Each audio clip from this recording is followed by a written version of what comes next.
अभी दो मुद्दे जो है जातिगत जनगणना और जो बैलेट पेपर से चुनाव हो, ये मुद्दा अब तक एकदम पब्लिक प्लेटफॉर्म पे आ गया और इस पे जो हमारे पॉलिटिकल पार्टीज भी हैं वो भी इस मुद्दे को उठा रहे हैं। लेकिन बहुत सारे ऐसे मुद्दे हैं जो मुद्दा अभी भी पब्लिक फोरम में नहीं है, लोगों को नहीं मालूम है, इस वजह से उसको पॉलिटिकल पार्टीज भी नहीं उठा पा रही।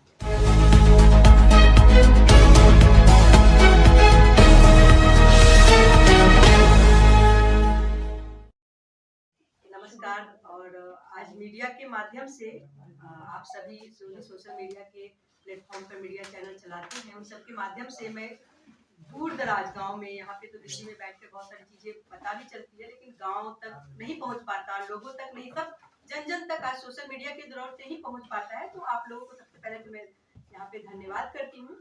जैसा कि आप लोगों को पता होगा, ये इतने सारे मुद्दे हैं जो अभी दो मुद्दे जो है जातिगत जनगणना और जो बैलेट पेपर से चुनाव हो, ये मुद्दा अब तक एकदम पब्लिक प्लेटफॉर्म पे आ गया और इस पे जो हमारे पॉलिटिकल पार्टीज भी हैं वो भी इस मुद्दे को उठा रहे हैं। और ये हमारा मकसद भी था कि वो जन जन तक पहुंचे और तब पॉलिटिकल पार्टीज भी इस मुद्दे को उठाए। वो मुद्दा तो उठ गया है, लेकिन बहुत सारे ऐसे मुद्दे हैं जो मुद्दा अभी भी पब्लिक फोरम में नहीं है, लोगों को नहीं मालूम है, इस वजह से उसको पॉलिटिकल पार्टीज भी नहीं उठा पा रही। तो मैं आज आप लोगों को निजी क्षेत्र में आरक्षण क्यों होना चाहिए या फिर उसमें अफर्मेटिव एक्शन मतलब क्यों होना चाहिए, इस बारे में आप लोगों के बीच में कुछ बात करना चाहती हूँ। तो जैसा कि हमारे देश को आजादी मिले, अभी भाई साहब सुधांशु भाई साहब ने बोला कि लगभग 75 साल से भी अधिक हो गए और हमारा देश आजादी का अमृत महोत्सव मना रहा है। संविधान लागू हुए भी 73 साल से ज्यादा हो गया है। 1950 में जब बाबा साहब ने जिसमें जब वो संविधान लागू हुआ था तो उसी के साथ ही ST को बहुत सारी चीजों में मतलब संवैधानिक अधिकार जो उनके रिप्रेजेंटेशन जो उनका जितनी भी पॉपुलेशन था उस अनुसार से उनको संवैधानिक अधिकार मिले, परंतु जो OBC था उसको अधिकार मिलने में लगभग 40 वर्ष लग गए। और DP सिंह की सरकार में जो हमें 27% आरक्षण OBC को मिला, लेकिन उसके बावजूद भी, उस आरक्षण के बावजूद भी लगभग 27% तो कोई बहुत दूर की बात थी, 12% भी लोग नौकरियों में नहीं आ पाए। और उसके बाद एक चीज और मैं इसमें जोड़ना चाहूंगी कि लगा उन लोगों को, मतलब जो कुछ जन है जो देश को हम लोगों को अभी भी शोषित वर्ग में ही रखे हुए हैं, उन लोगों को ऐसा फील हुआ कि नहीं ये लोग आ जाएंगे तो फिर कैसे होगा। तो उन लोगों ने जैसे भी वो खुलेपन का दौर आया 1991 में, उसके बाद से क्या हो गया, पूरी तरह से निजीकरण का दौर आने लग गया। हर चीज में निजीकरण को बढ़ावा मिला। यहाँ तक कि सरकार ने भी इस ग्लोबलाइजेशन के दौर में बहुत सारे नियम बनाए। उन्होंने इंडस्ट्रीज जो थी, यहाँ तक कि कॉर्पोरेट हो गया, मीडिया हो गया, इस सारे जो निजी क्षेत्र थे उसमें उन लोगों ने निजी क्षेत्र को बहुत सारे, सरकार ने हालांकि बहुत उनको डिबेट दी, उनको सब्सिडी, आप इंडस्ट्री की भी बात अगर करेंगे तो इंडस्ट्रियल जोन बनाए जाते हैं कई जगह पे, जहाँ पे इंडस्ट्री लगाई जाती है, सब्सिडी दी जाती है सरकार के द्वारा। सरकार उन्हें बहुत सारी मदद करती है, कहती है कि आपको लैंड देंगे, आपको फ्री में, पैसा भी बहुत कम, बहुत सारी चीजें वो पॉलिसीज बनाती है। तो जब सरकार, हम लोग टैक्स पे कौन है, सबसे ज्यादा तो टैक्स पे आज बहुजन समाज के लोग हैं जो जिनकी आबादी बहुत ज्यादा है, लेकिन उनको उस क्षेत्र में क्योंकि उनके पास उतनी पहुंच नहीं है, वो शुरू से वो लोग है नहीं, वो एक शोषित वंचित इकोनॉमिक सोशल मतलब वीकर सेक्शन के लोग हैं, उन लोग को वहां पहुंच नहीं। तो जो भी आप लोगों को इंडस्ट्रीज है उसको कौन ले पाता, कुछ ही लोग, कुछ परसेंटेज लोग हैं जिनके पास वो रह जाता है और हम लोग फिर से वो लेबर जोन में ही रह जाते हैं। उनको काम करने के लिए तो हम लोग मिल जाते हैं, परंतु इंडस्ट्री का जो पावर है, जो सेक्टर, मतलब वो सारा उनके पास रह जाता है। आज हम ये भी बात करते हैं कि मीडिया जो आप लोग हैं अभी सोशल मीडिया चला रहे हैं, अगर आप लोगों को भी अगर बड़े बड़े चैनलों में मौका मिला होता तो बहुत अच्छे पोजीशन पे होते, लेकिन क्योंकि उसमें भी एक ठीक है उसको आरक्षण नाम दे करके अफर्मेटिव एक्शन कुछ तो करेंगे आप। जो देश का कुछ तबका एकदम से नीचे जा रहा है और अमीरी गरीबी की जो खाई बढ़ती जा रही है, उसको कुछ तो करा जा सकता है ना काटने के लिए, लेकिन वो कहीं नहीं हो रहा है।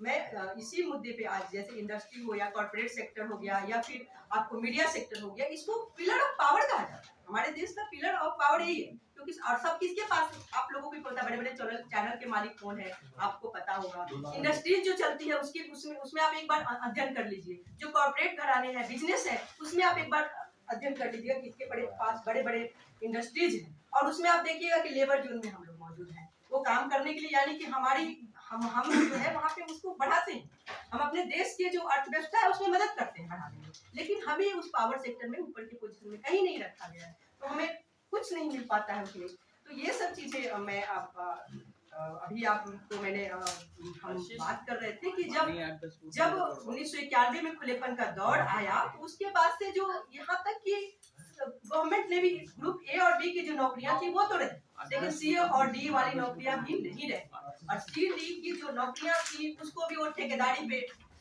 मतलब लेने पड़ेंगे, उसमें भी बहस होने लगा, जो उनके भाई भतीजावाद थे उनको लेने लगे। हम लोग को के लोग तो ठेकेदारी वाले नौकरी में भी नहीं आए, और आने भी लगे तो उससे कहाँ उतना पेट भी नहीं पल पाता अच्छे से, वो कहाँ ऊपर की बात को सोच पाएंगे। तो ये एक तरह से जो हमारे संवैधानिक अधिकार है उससे हम लोग वंचित होने गए। कंपनियां भी जो थी उसमें आउटसोर्सिंग, आप सोचते होंगे कि आउटसोर्सिंग कर देती है ना। इंडस्ट्रियल जोन के बारे में भी बताया कि वो गवर्नमेंट पॉलिसी बनाती है कि सेज यहाँ निर्यात आयात जो होता है, आपको जो कोस्टल एरियाज में वहां पर भी गवर्नमेंट पॉलिसीज बनाती है, लेकिन उस सब चीजों में हमारे लोगों की कहीं पहुंच नहीं, वो सिर्फ एक लेबर जोन की तरह वहां पे काम करते हैं, और उसमें जो हमारे समाज की जो हमारे देश की जो अर्थव्यवस्था है उसमें मदद करते हैं, परंतु उन्हें नहीं मिल पाता है जो पावर उन्हें मिलना चाहिए था, और वो हमेशा उसी जोन में फिर से नीचे ही नीचे रहते जाते हैं। आज हम एक बात करते हैं डिसइन्वेस्टमेंट या प्राइवेटाइजेशन जो भी बात कर रहे हैं। डिसइन्वेस्टमेंट में क्या होता है कि जो भी कोई भी बड़ी सरकार की जो सरकार के अंडर होता है उसमें कुछ परसेंटेज वो दे देते हैं प्राइवेट सेक्टर को, और प्राइवेट सेक्टर को देने के बाद उसमें भी वो निकलता है टेंडर, तो उसमें हमारे लोग नहीं पहुंच पाते, उसमें भी एक तरह से लेबर जोन की तरह ही हमारे लोग काम करते हैं। प्राइवेटाइजेशन आज 95% जो नौकरियां हैं वो सारे के सारे प्राइवेट जोन में चले गए। आप उसमें आप कितनी बायस होते हैं, उनके भाई भतीजावाद। जब आप न्यायपालिका की बात करते हैं तो जब वो जहां उनको मौका मिलता है तो जो अब अपने बेटे को बना देते हैं, जब न्यायपालिका में लोगों को नहीं आने देते हैं, तो आपको क्या लगता है कि बड़े बड़े इंडस्ट्रीज हो, कॉर्पोरेट हो, जिस सेक्टर में हो, हमारे लोगों को आने देंगे बड़े पोजीशन? उन्हें तो ऐसी भावना बना के रखते हैं कि नहीं आपको यहीं पे काम करना है, लेबर ही हो और लेबर ही रहो, उस तरह की उनको भावना को भी विकसित कर देते हैं, और हम लोग मेंटली रूप से उसी तरह से गुलाम ही बने रह जाते हैं। तो हम आज आप लोगों के माध्यम से सारी बातें आप लोगों के बीच में रखनी, और कई बार ऐसी बात आती है कि गवर्नमेंट कहती है कि जी हमारे तो हम प्राइवेटाइजेशन, जैसे कई लोग कहते हैं कि आप प्राइवेट क्यों करते हैं, जब हमारे लोगों को कोई अधिकार नहीं, एग्जाम हो रहा है ना कहीं, जिसको मन होता है उसको बायस रूप में ले रहे हैं, तो आप प्राइवेटाइजेशन मत करो।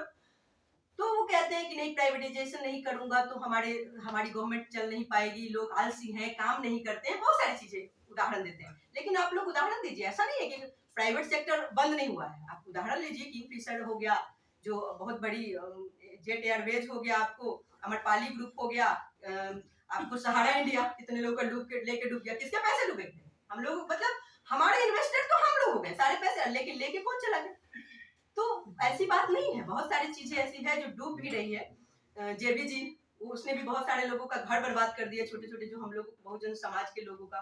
तो ऐसा नहीं है, वो भी डूबता है, मतलब गवर्नमेंट सेक्टर भी नहीं होता है। गवर्नमेंट सेक्टर में तो बहुत सारी टैक्स आ रहे हैं, उसको चलाया जा सकता था, लेकिन प्राइवेट सेक्टर तो लेके भाग जाते हैं। कोई विदेश लेके, कितने लोग आप सुने होंगे जो पैसे ले लेके 900 करोड़ और कितने करोड़ लेके चले जाते हो, कौन है? हमारे लोग थे? नहीं, वो सब वही लोग थे जिन्होंने ऐसी स्थिति पैदा की, और उनके ऊपर कोई उंगली उठाने वाले नहीं, क्योंकि हम लोग की तो रोजी रोटी से ही कुछ समझ नहीं आता है। तो हम ये चाहते हैं कि जो 95% प्राइवेटाइजेशन में नौकरियां बढ़ गई है, उस नौकरियों में भी हमारी हिस्सेदारी हो, ताकि हम लोग भी उस जो धारा है, जो मेन धारा है, उसमें आ सके। और गवर्नमेंट अगर कहती है, जैसे अमेरिका का हम इसमें उदाहरण देना चाहते हैं, कई लोग कहते हैं कि यहाँ पे नहीं हो सकता है, कई इंडस्ट्री वाली एसोचैम के बारे में आपने सुना होगा, उन्हें कभी आरक्षण देंगे तो भाई ये प्रतिभा का हनन हो जाएगा, ये है वो। अरे प्रतिभा का कैसे, अरे हमारा अधिकार कैसे मिलेगा? और ऐसा नहीं है कि हमारे लोग प्रतिभाशाली नहीं है, उनको तो बायस के तौर पर आपने दबा रहे हो। जब वो लेबर वाले काम कर सकते हैं तो ऐसा तो नहीं है कि मेंटल लेबर वाला काम नहीं कर सकते और चलाने वाला काम नहीं कर सकते, वो सारे काम कर सकते हैं, लेकिन क्योंकि हमारे लोग उसमें नहीं है, इस वजह से ऐसा बायस हो रहा है। तो गवर्नमेंट को ऐसी पॉलिसी बनानी होगी कि जो प्राइवेट सेक्टर है, चाहे वो आपका इंडस्ट्री हो, चाहे कॉर्पोरेट हो, चाहे आपका सेल्स की बात आ गई, चाहे आपको बिजनेस की बात होगी, सब में अब हर पोजीशन पे भी ऐसा कोई अफर्मेटिव एक्शन लिया जाए ताकि हमारे लोग भी उसमें आ सके। जो बहुसंख्यक समाज है, जिसकी वजह से आप मीडिया की बात करते हो, दर्शक कौन है? कितने परसेंट दर्शक लोग हैं? जो एक जिसका कब्जा है, वो कितने परसेंट लोग उसमें दर्शक हैं? और कितने परसेंट को एडवर्टाइजमेंट देखते हैं, कितने परसेंट उनको लाभ मिल पाता है। मतलब गवर्नमेंट को रेवेन्यू कौन जनरेट करता है? हमारी वजह से रेवेन्यू जनरेट करता है, होता है, लेकिन हम पावर ही नहीं मिलता है। तो हम एक बहुत विकसित देश का भी उदाहरण यहाँ पे देना चाहते हैं। संयुक्त राज्य अमेरिका के बाद आपने सुना ही होगा, जो उन्होंने इवन वहां पे आप जानते हो कि बहुत सारे दूसरे जो अफ्रीकी मूल के लोग हैं, कुछ काले लोग हैं, कुछ एशियन मूल के लोग हैं, उनको लिए उन्होंने अफर्मेटिव एक्शन ली। और सबसे पहले 1961 का साल था जब उनको ऐसा लगा कि जो कुछ लोग इस जो यूएस के धारा में मतलब उतनी उस धारा में नहीं आ पाए और कुछ लोगों ने उसका कब्जा कर लिया है, कुछ लोगों के पास पावर सेक्टर रह गया है, तो उन्होंने एक अफर्मेटिव एक्शन लिया। उसमें सबसे पहले उन्होंने नौकरियों से शुरू किया कि सबकी भागीदारी कितनी है उनको पहले भागीदारी दी जाए। उन्होंने सबसे पहले ऐसा किया, एक एक्ट बनाया 1964 में जिसको कहा जाता है सिविल राइट एक्ट, है ना। उस सिविल राइट एक्ट के अनुसार जो भी उसमें कोई भी डिस्क्रिमिनेशन हो रहा था, जैसे जाति के आधार पर, नस्ल के आधार पर, रंग के आधार पर, लिंग के आधार पर, धर्म के आधार पर, उसको उन्होंने पूरी तरह से अफर्मेटिव एक्शन लिया और उसको सबको दिया जाए, इतना इतना ये लोग रहेंगे ही रहेंगे। तो फिर व्हाई नॉट इन इंडिया? हमारे देश में क्यों नहीं ऐसा होना चाहिए? फिर आपको उसके बाद उसी को रिवाइज करते हुए 1965 में जो वहाँ के प्रेसिडेंट थे जॉनसन, उनको ऐसा लगा कि अब नौकरियों से ही काम नहीं चलेगा, जो भी ये थे बड़े बड़े इंडस्ट्रीज हैं उसमें भी उन्होंने उस व्यक्ति के लिए मतलब जो शोषित तबका था, जो रंग भेद के आधार पर या एशियन मुल्क, आज अब आप सुन रहे होंगे, देख रहे हो कि हम अमेरिका में हमारे देश के लोग कुछ वो बन गए, बड़े पोजीशन पे पहुंच गए, तो वो किस वजह से हुआ? क्योंकि वहाँ की सरकार ने अफर्मेटिव एक्शन लिया था। इस वजह से हमारे लोग भी वहाँ पे बड़े पोजीशन पर। फिर हमारे देश में क्यों नहीं होना चाहिए?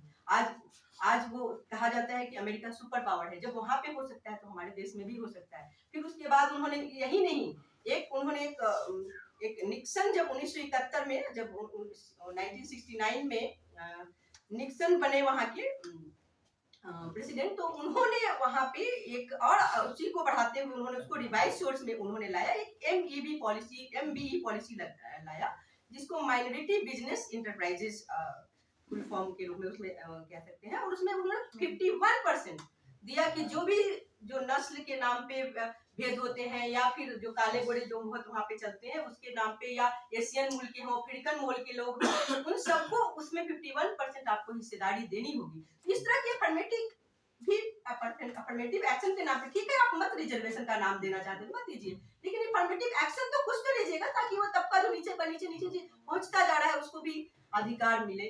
तो मैं आप लोगों के माध्यम से इस उदाहरण के साथ ये बता रही थी कि यूएसए में भी ऐसा एक्शन लिया गया और उस एक्शन को यहाँ भी लिया जाए। और जैसा कि आप लोगों को पता होगा कि हमारे देश का जो जीडीपी है ना, जीडीपी का 20% बहुत बड़ा हिस्सा होता है पर ईयर, लगभग 50 लाख करोड़ रुपए होते हैं एक साल का। उतना करोड़ जो ये कॉन्ट्रैक्ट वगैरह दिए जाते हैं ना, जो सरकारी ठेके निकलते हैं, जो प्राइवेट सेक्टर वाले लेते हैं, कहीं नहीं हमारे लोग उसमें जाते हैं। उतना जीडीपी किसका है? वो रेवेन्यू जनरेट हुआ किसका है? उसमें कितना परसेंट उनकी हिस्सेदारी है, लेकिन उसमें अधिकार उन्हें दिया गया है। तो ये गवर्नमेंट को सोचने की जरूरत है ना कि जब हमारे लोग, जैसे हमारे लोग ये नहीं करेंगे तो हमारे उनके लोग भी हैं, हम इस देश के वासी हैं, हमारे भी उतना ही अधिकार है जितना सब लोगों का है। तो हम जब तक इसको बायस्ड सब जगह रहेगा उस तरह से हम लोग वहां नहीं पहुंच पाएंगे। तो वो जो हमने बताया कि मतलब 50 लाख करोड़ जो पर ईयर जो जा रहा है उसमें हमारी भी हिस्सेदारी होनी चाहिए। और हिस्सेदारी कैसे हो? जब तक वो कुछ न कुछ अफर्मेटिव एक्शन नहीं लेंगे, रिजर्वेशन नहीं देंगे, तो तब तक हम लोग वहां पे नहीं आ सकते हैं। आज गवर्नमेंट सेक्टर में जो नौकरियां जो निकलती है, मात्र 3% वो जीडीपी का कवर करता है। आप सोचो, और उससे कितना गुना ज्यादा ठेकेदारी में चली जाती है, लेकिन उसमें हमारी कोई पोजीशन नहीं, कहीं नहीं है। हम नौकरियों में तो लड़ झगड़ के किसी तरह से कितनी उसमें भी बैठा दिया उन्होंने कि अपर पोजीशन में आपको इंटरव्यू फेस करना पड़ेगा, ये करना पड़ेगा, तब जाके उसमें भी बहुत सारे एकलव्य बैठे होंगे, आपको पता होगा। लेकिन एकलव्य बैठे के बावजूद भी वहां तो थोड़ा बहुत हम पहुंच भी जाते हैं, लेकिन इसमें तो हमें पहुंच ही नहीं पाते हैं, क्योंकि उनकी भाई भतीजावाद इतनी ज्यादा है, जो न्यायपालिका हम नहीं छोड़ेंगे तो इसमें कहाँ छोड़ पाएंगे। तो ये सब सारी चीजें हैं। और आप एक और मैं गवर्नमेंट कॉन्ट्रैक्ट के बारे में भी बता रही थी, 20% जो जीडीपी का करता है। उसमें एक चीज और है कि जैसा कि प्राइवेट सेक्टर की जॉब की बात करें थी, 95% जो प्राइवेट सेक्टर है उसमें भी बड़े बड़े जॉब, ऐसा नहीं कि वो हमें जॉब ही नहीं देते हैं, वो जॉब काम किससे करवाएंगे? वो जो एकदम से जो हम सीडी की बात करते थे, जो उस जॉब में जहाँ पे लेबर वाला काम है उसमें वो खूब तरह से निकालेंगे, आप आ जाओ जी। और उसमें भी उनकी एक पॉलिसी है, आप कोई भी प्राइवेट इंडस्ट्री हो या कंपनी हो, उनकी अलग अलग पॉलिसी है। हायर एंड फायर तुरंत लेंगे, भगा देंगे जब मन करेगा। जब उन्होंने नया नया पॉलिसी श्रम कानून में भी चेंज करा लेते हैं, वो अपने अनुसार कर लेते हैं। तो गवर्नमेंट को भी इसमें दखल देने की जरूरत है ना, क्योंकि वो ज्यादातर तो लेबर जोन में हमारे ही लोग होते हैं, जो बहुसंख्यक आबादी है हमारे जो लोग का कहने का मतलब ये है। तो उसके लिए भी गवर्नमेंट को अगर हम हमारे लोग के पास इंडस्ट्रीज होगी, आपका मीडिया हाउस है, उन लोगों के पास होगा, तो कम से कम वो बायस तो नहीं होगा। आप लोग तो चलाओगे ना अपने लिए भी चलाना होता है, लेकिन वो लोग नहीं चलाने देते। तो ये सब चीजों के लिए मैं आप गवर्नमेंट से यानी कि आप लोगों को जागरूक करना चाहती हूँ, जो भी जहाँ भी बैठे हैं, तो उन लोगों को कि कई लोग कहते हैं कि निजी क्षेत्र में कैसे आरक्षण मिलेगा, तो उन्हें पता ही नहीं कि निजी क्षेत्र भी वो किसी का बकौती नहीं है ना। वो भी सरकार के रेवेन्यू पे चलता है, उसके पास भी टैक्स है, और सरकार उसको बहुत सारी रिबेट देती है। बड़े बड़े लोगों को सब्सिडी करोड़ों करोड़ माफ हो जाती है, आपको पता ही है ना। अभी चल ही रहा होगा कि बड़े बड़े लोगों को सब्सिडी दे देती है, और हम लोग अभी आप दौड़ते रहोगे ना, बैंक में लोन भी नहीं मिलेगा थोड़ा सा भी। अब 20-25 हजार का लोन के लिए भी बहुत मुझे गारंटर चाहिए, ये चाहिए वो चाहिए, है ना। तो ये सब क्यों हो रहा है, क्योंकि कोई हमारे लोग वहां नहीं है। बस इसी के साथ मैं अपनी वाणी को विराम दूंगी, और मेरा ये कहना है कि फिर से कि आप लोग भी अपने अपने तरीके से पहुंचाइए कि निजी क्षेत्र में भी आरक्षण की बहुत बहुत बहुत जरूरत है।